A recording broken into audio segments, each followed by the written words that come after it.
परम सत्कार्यो गुरु प्यारी सात संगत जी राधा स्वामी जी।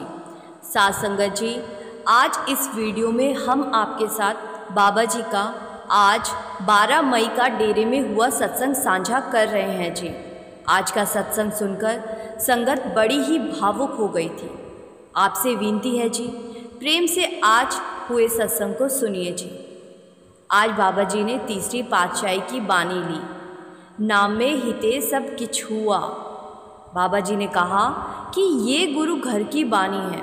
बाबा जी ने फरमाया कि तीसरी पातशाही हमें समझाने की कोशिश कर रहे हैं कि हमें भक्ति किसकी करनी है।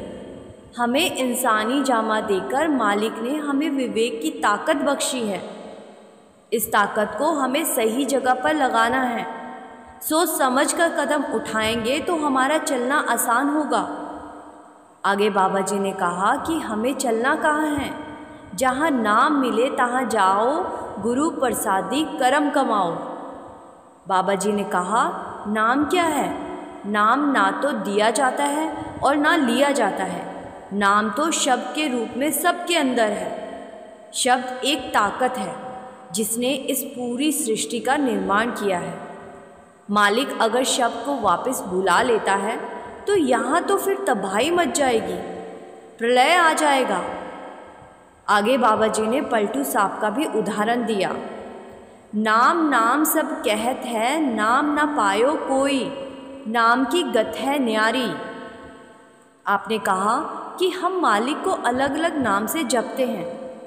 10वीं पातशाही ने मालिक के सभी नामों को लिखना शुरू किया और 1100 नाम लिखने देने के बाद अंत में अनामी लिख दिया। बाबा जी ने समझाया कि जब धरती पर महापुरुष आए तो उन्होंने मालिक की हस्ती कायम करने के लिए मालिक के अलग अलग नाम रख दिए थे। मालिक के नाम अलग अलग रख देने से मालिक की हस्ती तो नहीं बदल गई और ना ही हमारा मालिक के साथ रिश्ता बदल जाएगा। माँ अपने बच्चे को अलग अलग नाम से पुकारती है तो अलग अलग नाम देने से माँ का बच्चे से रिश्ता तो नहीं बदल जाता। बाबा जी ने कहा कि हमें भक्ति एक ही की करनी है। मालिक को अलग अलग नामों से बुलाने से मालिक 2 या 3 नहीं हो जाएंगे, मालिक तो एक ही है। आगे बाबा जी ने दादू साहब का भी उदाहरण दिया। बाबा जी ने कहा कि मालिक ने इस पूरी सृष्टि को नाम रूपी धागे के साथ बांधा हुआ है।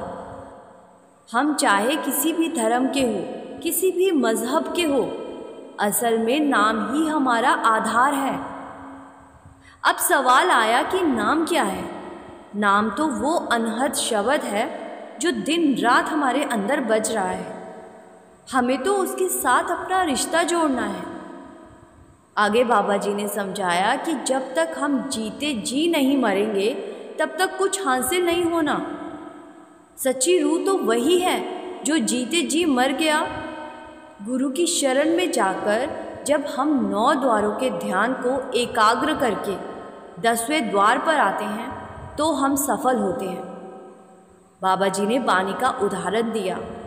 जिस मरने ते जग डरे, मेरे मन आनंद, मरने ही ते पाइए पूर्ण परमानंद। जब तक हम अमल नहीं करेंगे तब तक सब कुछ बेकार है। बाबा जी ने कहा, जो कुछ मिलेगा अंदर से ही मिलेगा। बाबा जी ने मीराबाई का उदाहरण भी दिया। बाबा जी कहते हैं, पायो जी मैंने राम रतन धन पायो। मीराबाई मेवाड़ की रानी थी, धन दौलत की कोई कमी नहीं थी, लेकिन मीराबाई को धन दौलत की कोई लालच नहीं थी। यहाँ मीराबाई ने नाम रूपी दौलत को सबसे उत्तम बताया है। बाबा जी कहते हैं कि जब तक हमें परमार्थ की समझ नहीं आएगी तो हम भटकते रहेंगे। बाबा जी ने बुल्ले शाह का भी उदाहरण देते हुए कहा, लाख वारी जे करे इबादत, कदे न बने नवाजी। जे कर प्यार न होसी पल्ले, रब न होसी राजी। आगे बाबा जी ने 9वीं पातशाही का उदाहरण देते हुए कहा कि कौन सी चीज़ें हमारे साथ जाएगी। बाबा जी कहते हैं, नाम रह्यो साधु रह्यो, रह्यो गुरु गोविंद, जिन जप्यो गुरु मंत्र। आगे बाबा जी ने पहली पातशाही गुरु नानक देव जी की बात को याद करते हुए फरमाया कि नानक जी के आगे सोम रस रख दिया गया था और कहा था, बाबा जी ये लो सोम रस का आनंद लीजिए। तो नानक जी ने पूछा कि ये क्या चीज़ है? तो वो कहने लगे कि ये अमृत है। बाबा नानक ने कहा कि मेरे पास तो इससे भी उत्तम अमृत है। नाम कुमारी नान का चढ़ी रहे दिन रात।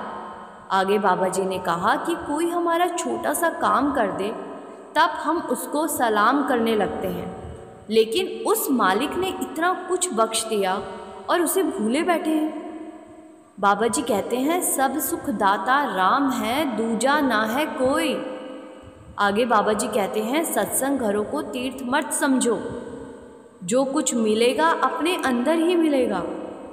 आगे बाबा जी ने कहा कि हमें मालिक से सिर्फ मालिक को ही मांगना है, लेकिन हम पता नहीं कौन कौन सी चीज़ें मालिक से मांग बैठते हैं। मालिक ने हमें भेजा किस लिए है और हम यहाँ आकर क्या कर रहे हैं? जब मालिक के आगे मुंह दिखाएंगे तब क्या कहेंगे कि हमने इतनी संपत्ति बनाई, इतने बच्चे पैदा किए। आगे बाबा जी ने मन के बारे में समझाया कि मन को जितना देते जाओगे ये उतना और मांगेगा। एक इच्छा पूरी होते ही ये दूसरी इच्छा आगे रख देता है। बाबा जी कहते हैं, मालिक ने हमें विवेक की ताकत दी है जिससे कि हम विचार कर सकें। हमें समझना चाहिए कि जो मालिक हमारे मन को पढ़ सकता है तो क्या उसको नहीं पता कि हमें क्या चाहिए? हम क्यों मालिक से चीज़ें मांगने लगते हैं? आगे बाबा जी ने सेवा के बारे में समझाते हुए कहा, असल सेवा भजन सिमरन की है। बाहरी सेवा तो माहौल बनाती है जिससे कि मन झुकना सीखे और असल सेवा में आसानी हो सके। लेकिन हम कह देते हैं सब कुछ अपना, राम पराया। भाई अगर ऐसी सोच रखोगे तो कर्मों का बोझ खुद ही उठाना पड़ेगा। दुनिया वालों ने कुछ नहीं देना, जो देना है वो मालिक ने देना है। बाबा जी ने आगे गुरुमुख और मनमुख के बारे में कहा कि गुरुमुख क्या है? गुरुमुख वो है जो गुरु के हुक्म में चलते हैं, बहाने में रहते हैं, और मनमुख वो है जो मन के अधीन हुए पड़े हैं। बाबा जी कहते हैं कि हम अपनी कमी तो देखते नहीं, लेकिन दूसरों की कमी निकालते हैं। दूसरों की निंदा करके हम उनके कर्मों का बोझ भी अपने ऊपर ही लाद रहे हैं। पहले अपने अंदर देखो कि हम क्या हैं, उसके बाद दूसरों की कमी निकालो। आखिर में बाबा जी ने फरमाया, शब्द कर्म की रेख कटावे, शब्द शब्द से जाए मिलावे। बाबा जी कहते हैं, ऊपरी मैल को तो पानी से साफ कर लोगे, लेकिन अंदर की मैल को तो शब्द से ही साफ किया जा सकता है। जब तक हम नाम से नहीं जुड़ जाएंगे तब तक अंदर की मैल साफ नहीं होने वाली। मालिक से रिश्ता जोड़ने के लिए ही मालिक ने हमें भेजा है।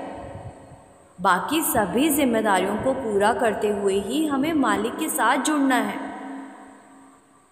साथ संगत जी, ये 8 डेरे में बाबा जी द्वारा फरमाए सत्संग के कुछ खास अंश थे जो हमने आपके साथ साझा किए। आपसे विनती है जी, दूसरी संगत के साथ ज़रूर साझा करें जी, अभी इस चैनल से जो नहीं जुड़ सके हैं, और कमेंट में राधा स्वामी लिखना मत भूलिए जी। साथ संगत जी, आपसे एक छोटी सी विनती ये भी है कि संगत के अपने इस चैनल को सब्सक्राइब कर इस चैनल का हिस्सा ज़रूर बनिए जी। यहाँ आपको प्रेरणादायक साखियाँ, सत्संग और सवाल जवाब सुनने को मिलते हैं जी। गुरु प्यारी साथ संगत जी, राधा स्वामी जी।